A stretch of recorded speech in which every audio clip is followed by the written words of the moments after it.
Hello students, taxation law की आज की क्लास में हम एक नया चैप्टर स्टार्ट करने जा रहे हैं जिसका नाम है इनकम फ्रॉम सैलरी। हमने 5 हेड्स ऑफ इनकम मैंने आपको बताए थे, जिसमें से पहला हेड हम आज पढ़ेंगे, जिसका पार्ट फर्स्ट हम देखेंगे। आगे आने वाले 3-4 पार्ट्स में हम इसको कंप्लीट कर लेंगे। तो सबसे पहले मैं आपको ये बताना चाहूँगी कि income under the head of salary chapter के अंदर हम लोग पढ़ेंगे मेनली 3 सेक्शंस, सेक्शन 15, 16 एंड 17। पहले हम सेक्शन 15 की बात करेंगे, फिर हम सेक्शन 17 की बात करेंगे और लास्ट में हम लोग डिडक्शंस का जो सेक्शन है यानी कि सेक्शन 16 उसके बारे में बात करेंगे। आज के इस वीडियो में मैं आपको कुछ बेसिक चीज़ें बताऊंगी। पहले तो कि income under the head of salary के अंतर्गत हम इससे पहले कि चार्जिंग सेक्शन पढ़ें यानी कि सेक्शन 15 की बात करें या सेक्शन 17 की बात करें, उससे पहले ज़रूरी है कि कुछ इंपॉर्टेंट जो पॉइंट्स हैं वो आपको जान लेना अति आवश्यक है, ठीक है, ताकि इससे आप इजीली अपना आंसर फ्रेम कर सकोगे और आपको समझ में आएगा, आगे जाकर आपके क्लूज भी क्लियर हो जाएंगे, ठीक है। तो इस तरह से हम लोग आज बात करेंगे income under the head of salaries की। सो नाउ आइए हम सबसे पहले उन बेसिक चीज़ों की बात करते हैं। इस चैप्टर को स्टार्टिंग करने से पहले हमें वो सारी चीज़ों का नॉलेज होना ज़रूरी है। So now, first, if there exist employer and employee relationship, the liability under this head arises, otherwise not. हम बात कर रहे हैं किस हेड की? हेड सैलरीज की, यानी कि income under the head salaries, वेतन से होने वाली आय के बारे में। तो पहली जो रिक्वेस्ट है वो हमने क्या पढ़ी है कि इस हेड के अंदर लायबिलिटी यानी कि दायित्व तभी अराइज होगा, इस हेड के अंतर्गत दायित्व तभी आएगा जबकि एम्प्लॉयर और एम्प्लॉय का रिलेशनशिप होगा। यानी कि अगर दो व्यक्तियों में एम्प्लॉयर और एम्प्लॉय का रिलेशनशिप होगा तभी यहाँ इस हेड में दायित्व उत्पन्न होगा, अन्यथा नहीं होगा। तो सबसे पहले हमें किसी भी इनकम को इस सैलरी हेड में लाने के लिए क्या देखना है? Employer and employee relationship exist करता है या नहीं, ठीक है। फिर सेकेंड बात है कि employer and employee relationship is very important. We can understand this relationship as follows. अब देखिए, चूंकि मैंने भी आपको ये बताया है कि एम्प्लॉयर और एम्प्लॉय रिलेशनशिप इस हेड के लिए बहुत इंपॉर्टेंट है, तो उसे समझने हम किस तरह से समझेंगे। देखिए, किस तरह से हम लोग डिसाइड करेंगे कि सामने वाले में एम्प्लॉयर और एम्प्लॉय रिलेशनशिप है या नहीं। So a point first, between employer and employee contract of service in existence, ठीक है। एम्प्लॉयर और एम्प्लॉय रिलेशनशिप होने के लिए सबसे पहले तो क्या देखा जाएगा? कॉन्ट्रैक्ट ऑफ सर्विस, कि दोनों के मध्य सेवा संविदा का अस्तित्व है अथवा नहीं, ठीक है। और एम्प्लॉयर और एम्प्लॉय रिलेशनशिप होने के लिए ज़रूरी क्या है कि दोनों के मध्य सेवा संविदा का अस्तित्व होना चाहिए, ठीक है। सेवा संविदा मीन्स कॉन्ट्रैक्ट ऑफ सर्विस। ये मैंने आपको क्लास में भी बहुत अच्छे से डिक्टेट करके समझाया था। इस टॉपिक को आपने LLB फर्स्ट ईयर में टॉर्ट्स के अंदर भी पढ़ा था। लॉ ऑफ टॉर्ट्स जो सब्जेक्ट आप पढ़ते हैं उसमें भी आपने इस टॉपिक को बहुत अच्छे से पढ़ा था और क्लास में भी मैंने आपको वापस से इसको बताया था और आज भी मैं आपको इसे वापस से समझा रही हूँ। आप इसे बहुत अच्छे से समझ लें। कॉन्ट्रैक्ट ऑफ सर्विस की बात अगर हम लोग करते हैं तो कॉन्ट्रैक्ट ऑफ सर्विस का मतलब होता है जैसे कोई पर्टिकुलर पर्सन किसी पर्टिकुलर काम के लिए जहाँ पर वो एंगेज्ड है, जहाँ पर वो एम्प्लॉयड है, पर्टिकुलर घंटे देता है। जैसे फॉर एग्जांपल हम मिस्टर ए की बात करें, मिस्टर ए जो है वो किसी पर्टिकुलर कंपनी में काम करते हैं। मान लीजिए वो 8 घंटे के लिए काम कर रहे हैं और उस 8 घंटे के बदले में उन्हें 40,000 रुपये सैलरी मिल रही है। तो वहाँ वो उनके और एम्प्लॉयर के बीच में, यानी कि उनके और जो कंपनी जिसमें वो काम कर रहे हैं उसके बीच में क्या हुआ? Contract of service in existence. समझ में आ गई बात? जैसे एक एग्जांपल मैंने यहाँ पर भी लिखा है, if mister X employed in KYC limited for monthly salary ₹550,000 और working hours are 8। Mister X कहाँ पर एम्प्लॉयड है, कहाँ पर काम कर रहे हैं? KYC लिमिटेड में। सैलरी कितनी मिल रही है उनको? 50,000 और उनके वर्किंग आवर्स कितने हैं? 8, यानी कि 8 घंटे वो काम कर रहे हैं तो उनको हर महीने सैलरी मिल रही है 50,000 रुपये। तो यहाँ पर क्या है? Contract of service. ध्यान रखिए, ये दोनों के बीच में, मिस्टर एक्स और KYC लिमिटेड के बीच में क्या है? कॉन्ट्रैक्ट ऑफ सर्विस, सेवा के लिए संविदा है। और यहाँ से जो मिस्टर एक्स की इनकम होगी वो किस में शामिल होगी? वेतन शीर्षक में शामिल होगी, यानी कि सैलरी हेड में शामिल होगी, ठीक है। दूसरी चीज़ हम लोग कभी कभी जैसे कॉन्ट्रैक्ट ऑफ सर्विस की बात कर रहे हैं तो एक और इसका जैसा जो टर्म आती है कॉन्ट्रैक्ट फॉर सर्विस, वो इससे बिल्कुल अलग है। कॉन्ट्रैक्ट फॉर सर्विस को यहाँ शामिल नहीं किया जाता। जैसे अब इन दोनों में क्या अंतर है, इस एग्जाम्पल की सहायता से मैं आपको समझाती हूँ।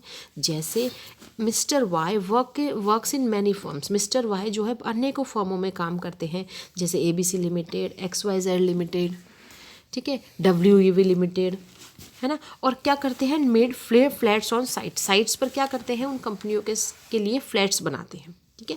And received amount according to completion of every contract, और जैसे जैसे वो हर सुविधा को पूरा करते जाते हैं वैसे वैसे उनको पैसा मिलता जाता है। तो यहाँ पर देखिए गौर करने की बात यह है कि क्या मिस्टर वाई जो है वो बाधित है। जैसे यहाँ ऊपर वाले एग्जाम्पल में मिस्टर एक्स तो बाउंड था ना कि वो 8 घंटे काम करेगा ही करेगा, लेकिन यहाँ मिस्टर वाई बाधित नहीं है, वो अपने अकॉर्डिंग काम कर रहे हैं, बस उनको ये है कि पर्टिकुलर टाइम पीरियड में काम करके देना होता है, ठीक है। तो यहाँ पर मिस्टर वाई का इन मैनी फर्म्स, इन फर्म्स के साथ में कैसा रिलेशन है, कॉन्ट्रैक्ट फॉर सर्विस का। तो जहाँ पर कॉन्ट्रैक्ट फॉर सर्विस होगी वहाँ पर एम्प्लॉय और एम्प्लॉय रिलेशनशिप नहीं होता, यानी कि हमें इस कॉन्ट्रैक्ट फॉर सर्विस वाले कंसेप्ट पे ध्यान नहीं देना है। किस पर ध्यान देना है, कॉन्ट्रैक्ट ऑफ सर्विस पे। क्लियर हो गई बात। हाँ, एक छोटा सा मैंने आपके लिए क्लू ज़रूर लिख दिया है कि हालांकि कॉन्ट्रैक्ट फॉर सर्विस यानी कि ये वाली जो इनकम हमने पढ़ी है कॉन्ट्रैक्ट फॉर सर्विस वाली, ये हालांकि सैलरी हेड में तो आएगी नहीं, क्योंकि सैलरी हेड में तो केवल कॉन्ट्रैक्ट ऑफ सर्विस वाली इनकम आएगी। तो फिर ये इनकम कहाँ जाएगी, तो ये इनकम स्टूडेंट्स जाएगी profits and gains of business and profession के हेड में, यानी कि मैंने आपको बताया था PGBP के हेड में चली जाएगी।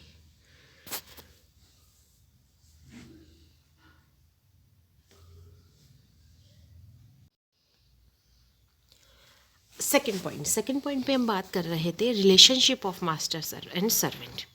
अब दूसरी चीज़ हमें क्या देखनी चाहिए, एम्प्लॉयर और एम्प्लॉय के बीच स्पष्ट रूप से मास्टर एंड सर्वेंट रिलेशन होना चाहिए। मींस एम्प्लॉयर का डायरेक्ट सुपरविजन एंड कंट्रोल होना चाहिए। ये भी वैसे तो आपने पार्ट फर्स्ट में पढ़ा था लॉ ऑफ टॉर्ट्स के सब्जेक्ट में, ये यहाँ पर वापस से आप पढ़ रहे हो, ठीक है।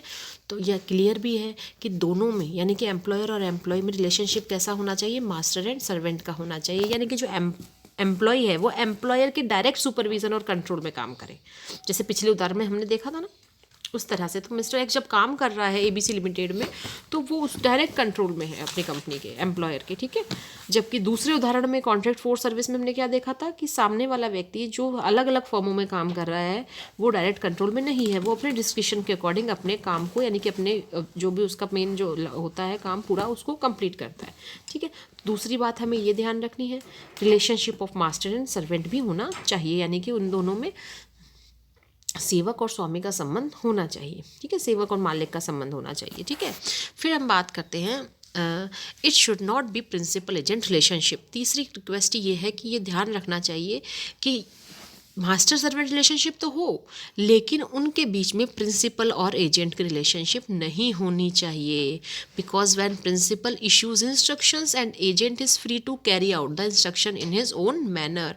क्योंकि आपको ये भी ध्यान है, जैसे कि आपने कॉन्ट्रैक्ट सेकंड पढ़ा था जब LLB पार्ट फर्स्ट में, वहाँ देखे थे आपने प्रिंसिपल एजेंट रिलेशनशिप, तो आप अच्छे से इस कंसेप्ट को समझ सकते हैं। आप सब जानते हैं कि एजेंट जो है वो अपने मालिक के कहे अनुसार मतलब जो कहते हो उसको फॉलो नहीं करता, वो फ्री है कि उसके द्वारा दिए गए मालिक के द्वारा दिए गए निर्देशों का क्रियान्वयन वो किस तरह से करे, मतलब वो अपनी डिस्क्रिप्शन पावर यूज़ कर सकता है, ठीक है। इस प्रकार एम्प्लॉयर और एम्प्लॉय रिलेशनशिप होने के लिए उपरोक्त तीनों शर्तें पूरी होनी चाहिए जो हमने पढ़ी है। जैसे कि एक बार हमने क्या पढ़ा, पहले तो हमने पढ़ा कि दो between employer and employee contract of service in existence, मतलब दोनों के बीच में सेवा संविदा का अस्तित्व होना ज़रूरी है।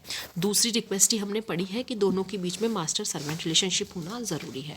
और लास्ट हमने ये देखा है कि लेकिन उन दोनों के बीच में प्रिंसिपल और एजेंट जैसी रिलेशनशिप नहीं होनी चाहिए, ठीक है। इस प्रकार अगर उपरोक्त तीनों शर्तें पूरी होती है तो ही ये इनकम जो होने वाली जो आय है वो सैलरी हेड में शामिल होगी, नहीं तो नहीं होगी, ठीक है।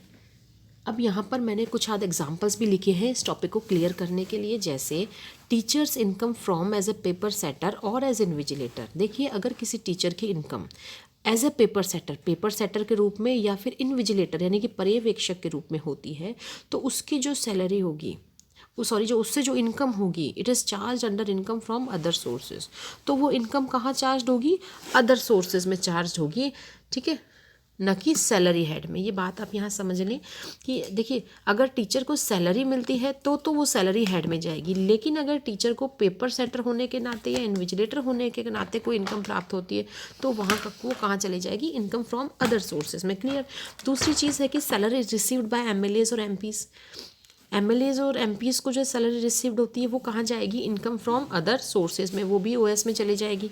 ठीक है, क्यों? क्योंकि they are the elected representatives है ना, वो हमारे इलेक्टेड रिप्रेजेंटेटिव्स हैं, कोई गवर्नमेंट एम्प्लॉयज़ नहीं है, इसलिए उनके द्वारा प्राप्त इनकम जो है वो सैलरी में नहीं आएगी। थर्ड, रेमुनरेशन रिसीव्ड बाय जजेस। देखिए, because of their employment is created under the Indian constitution, क्योंकि हम और आप सभी जानते हैं कि जजेस का जो एम्प्लॉयमेंट है वो भारतीय संविधान के द्वारा किया जाता है। तो इंडियन कॉन्स्टिट्यूशन के साथ उनका कैसा रिलेशनशिप हुआ, एम्प्लॉयर और एम्प्लॉय रिलेशनशिप, जैसा हमने कंडीशन में पढ़ा था ना पिछली स्लाइड में। तो एम्प्लॉयर और एम्प्लॉय रिलेशनशिप होना ज़रूरी है। तो यहाँ पर जजेस का कॉन्स्टिट्यूशन के साथ कैसा रिलेशनशिप एग्जिस्ट करता है, एम्प्लॉयर और employee relationship. So their salary is under chargeable in the head of salary. This is decided under, अब देखिए इनकी जो सैलरी है वो कौन से हेड में चार्ज होगी, under the head of salary. और किस वाद में डिसाइड हुआ, ये डिसाइड हुआ था justice Devki Nandan Agarwal versus Union of India के मामले में। नाउ फोर्थ हम पढ़ते हैं fees received by advocate general. ये इनकी जो फीस होती है, यानी कि एडवोकेट जनरल की जो फीस होगी वो इनकी प्रोफेशनल कैपेसिटी की वजह से इनको मिलती है। सो ये एम्प्लॉयड नहीं होते हैं, एम्प्लॉयमेंट की वजह से इनको इनकी जो फीस होती है वो नहीं मिलती, क्योंकि फीस प्राप्त करते हैं, सैलरी प्राप्त नहीं करते। So this is not chargeable under the head of salary. But कहाँ पर आएगी, अगर ये सैलरी में नहीं आएगी तो इनकी इनकम आएगी PGBP में, यानी कि profits and gains of business and profession, क्योंकि ये प्रोफेशनल फीस प्राप्त करते हैं। Clear. Then pay and allowances to chief ministers, मुख्यमंत्रियों को जो वेतन और भत्ता मिलता है वो कहाँ आएगा। तो देखिए, जैसा कि आप सभी जानते हैं, article 164 of the Indian constitution provides for payment of salary to the ministers including chief minister.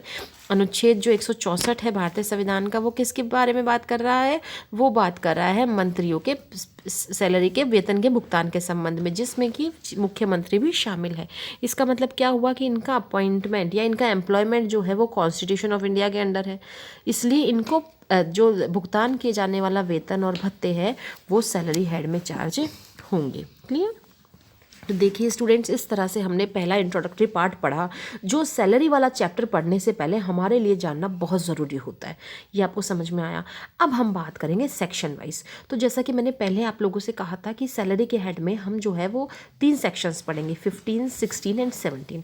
तो आज हम सबसे पहले बात करेंगे सेक्शन 15 के बारे में, जिसे हम चार्जिंग सेक्शन भी कहते हैं या चार्जेबिलिटी सेक्शन भी कहते हैं। ठीक है, क्योंकि ये क्या करता है, ये चार्ज कर रहा है। सबसे पहले क्या क्या चीज़ें इसमें शामिल होगी ये बता रहा है। ठीक है, तो फर्स्ट देखिए, मेनली 3 चीज़ें आपको इसमें ध्यान रखनी है। सेक्शन 15 को आपको 3 पार्ट्स में डिवाइड करना है। पहला पार्ट कहता है कि क्या शामिल होगा इसमें। First, salary taxable on due basis, whether salary is received और नॉट, टैक्स इज पेबल। देखिए, चाहे वेतन ड्यू हो गया हो, मतलब आपको अभी प्राप्त नहीं हुआ हो, ड्यू हो गया हो आपका वेतन, तो भी वो चार्जेबल होगा, यानी कि तो भी वो सैलरी के हेड में शामिल होगा। ठीक है, any salary due from an employer और a former employer to an assessee in the previous year. अगर मान लीजिए एसएससी के वो पिछले वर्ष एम्प्लॉयर से या उसके पूर्व फॉर्मर एम्प्लॉयर से, नियोक्ता या उसके पूर्व नियोक्ता से किसी प्रकार की कोई सैलरी का भुगतान तो कर दिया गया है, लेकिन वो उसको अभी तक प्राप्त नहीं हुई है, तो उस सैलरी को क्या कहोगे, ड्यू सैलरी कहोगे ना। तो ऐसी ड्यू सैलरी भी जो है वो आपकी सैलरी हेड में चार्ज होगी। क्लियर हो गई बात। दूसरी है advance salary.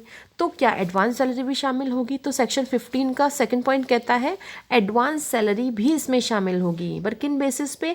Advance salary is taxable on receipt basis. Advance salary यानी कि जो हम अग्रिम वेतन प्राप्त कर लेते हैं अपने नियोक्ता से, वो हमें जिस समय हम प्राप्त करेंगे उस समय यानी कि उस वर्ष में ही टैक्सेबल होगा, और जब वो ड्यू हो जाए आगे जब उसका नंबर आएगा तब वो टैक्सेबल नहीं होगा, ध्यान रखिए। ए रिसीव्स एडवांस सैलरी ऑफ 2021। अगर ए जो है 2020-21 में एडवांस सैलरी प्राप्त करता है, sorry, A receives advance salary of 2020-21 is received in 29-20, यानी कि ए जो है वो 20-21 की एडवांस सैलरी 19-20 में ही प्राप्त कर लेता है, then it will be taxable in previous year 2019-20, यानी कि वो 2019-20 में ही जब वो रिसीव कर रहा है उस समय ही टैक्सेबल होगी। और जब 20-21 में जब समय आएगा ना उसके भुगतान का, तब वो टैक्सेबल नहीं होगी, क्योंकि उसने प्राप्त तो कब कर ली थी, पहले ही। ठीक है, तो जिस समय उसने एडवांस सैलरी प्राप्त करी उस साल ही वो टैक्सेबल होगी। क्लियर हो गई बात?